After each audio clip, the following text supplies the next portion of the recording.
The $15 million deal that changed America forever. Imagine if one morning your country woke up and discovered it had become almost twice as large overnight. No war, no conquest, no invasion. Just a signature on a piece of paper. In 1803, the United States bought more than 828,000 square miles of land from France for just $15 million. The deal was so massive that it nearly doubled the size of America and changed the future of an entire continent. But why would France sell such a huge territory? Who made this deal possible? What did America gain from it? And why do historians still call it the greatest real estate transaction in human history? This is the incredible story of the Louisiana Purchase. At the beginning of the 1800s, the United States was still a young country. The American Revolution had ended only a few decades earlier. The nation consisted of a small group of states located mainly along the Atlantic coast. Beyond the western border lay vast, unexplored lands filled with forests, rivers, mountains, and grasslands. The western edge of the United States was marked by the Mississippi River. For Americans, the Mississippi was more than just a river. It was an economic lifeline. Farmers in Kentucky, Tennessee, and Ohio depended on it to transport crops and goods to markets. At the mouth of the Mississippi stood the city of New Orleans. Whoever controlled New Orleans controlled trade along the river. And that worried American leaders. The story actually began more than a century earlier. In 1682, French explorer René Robert de La Salle claimed a huge portion of North America for France. He named it Louisiana, after King Louis XIV. At its height, Louisiana stretched from the Gulf of Mexico all the way toward modern Canada. France dreamed of building a powerful empire in North America, but maintaining such a vast territory was difficult and expensive. After losing the 7 Years' War against Britain in 1763, France surrendered much of its North American empire. Louisiana was secretly transferred to Spain. For decades, Spain controlled the territory. But then, history took another unexpected turn. In Europe, a brilliant military leader named Napoleon Bonaparte was rapidly gaining power. Napoleon dreamed of rebuilding France's global empire. He wanted France to become the strongest nation in Europe and restore its influence overseas. In 1800, through a secret agreement called the Treaty of San Ildefonso, Spain agreed to return Louisiana to France. When American leaders learned about this, they became nervous. Spain was relatively weak. Napoleon's France was not. A powerful French empire controlling New Orleans could threaten America's future growth. President Thomas Jefferson immediately recognized the danger. If France blocked access to the Mississippi River, America's economy could suffer greatly. Something had to be done. Thomas Jefferson believed America needed permanent access to New Orleans. Without it, Western farmers could lose access to international markets. Jefferson decided to negotiate with France. He sent American diplomats Robert Livingston and James Monroe to Paris. Their mission was simple: buy New Orleans. The United States was prepared to spend millions of dollars to secure the city. Nobody imagined that the negotiations would lead to one of the biggest land deals in history. While Jefferson worried about America, Napoleon faced serious problems of his own. France's most valuable colony in the Caribbean was Saint-Domingue, known today as Haiti.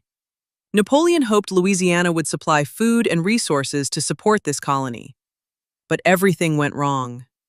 In 1791, enslaved people in Haiti launched a massive revolt. The conflict became known as the Haitian Revolution. French armies were sent to suppress the uprising. Thousands of French soldiers died. Many were killed by tropical diseases such as yellow fever. France spent enormous amounts of money trying to regain control. Eventually, Napoleon realized the colony was slipping away. At the same time, another major threat was emerging: Britain. War between France and Britain seemed inevitable. Napoleon feared that if war broke out, the British Navy could easily capture Louisiana. He faced a difficult choice: lose Louisiana in war, or sell it and gain money. Napoleon chose to sell. When American diplomats arrived in Paris, they expected to negotiate for New Orleans. Instead, French officials stunned them. Napoleon offered to sell the entire Louisiana Territory. Everything. Not just one city, not just a small region, an enormous territory covering more than 828,000 square miles. The American negotiators could hardly believe what they were hearing. This was far beyond their instructions. Yet they knew an opportunity like this might never come again. After intense discussions, they agreed. The United States would buy the entire territory. On April 30th, 1803, the Louisiana Purchase Agreement was signed. The United States agreed to pay $15 million. Today, that might sound like a large amount, but considering the size of the territory, it was incredibly cheap. The cost worked out to roughly 4 cents per acre. 4 cents! For land that would later become all or part of 15 American states. The United States had nearly doubled its size overnight. It was one of the most remarkable purchases ever made. The benefits were enormous. First, America secured permanent control of New Orleans. This guaranteed access to the Mississippi River and protected American trade. Second, the nation gained vast amounts of fertile farmland. The Great Plains would eventually become one of the world's most productive agricultural regions. Third, America acquired valuable natural resources, timber, minerals, rivers, wildlife, and future opportunities for settlement. Fourth, the purchase removed a powerful European rival from America's western border. France was gone. The United States now had room to grow. Finally, the deal laid the foundation for America's expansion across the continent. Without the Louisiana Purchase, the United States might never have become the nation we know today. Buying the territory was only the beginning. Much of the land remained unexplored by Americans. Jefferson wanted answers. What rivers existed there? What animals lived there? What routes led west? To find out, he organized the famous Lewis and Clark expedition. Beginning in 1804, Meriwether Lewis and William Clark traveled thousands of miles across the newly acquired territory. They mapped rivers, studied wildlife, recorded information about Native American nations, and eventually reached the Pacific Ocean. Their journey revealed the immense potential of America's new lands. For many Native American nations, the Louisiana Purchase was not a victory. No native tribes had been consulted before the land was sold.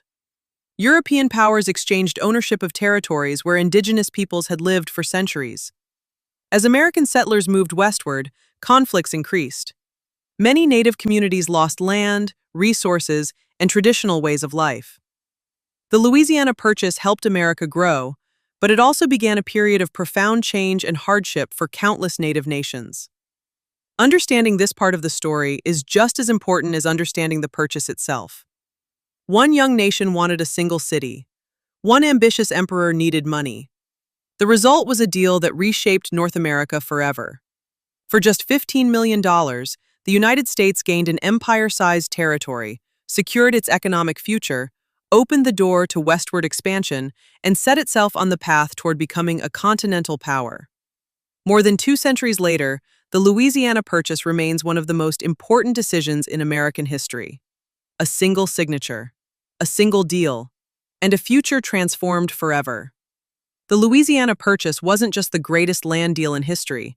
It was the moment America changed its destiny.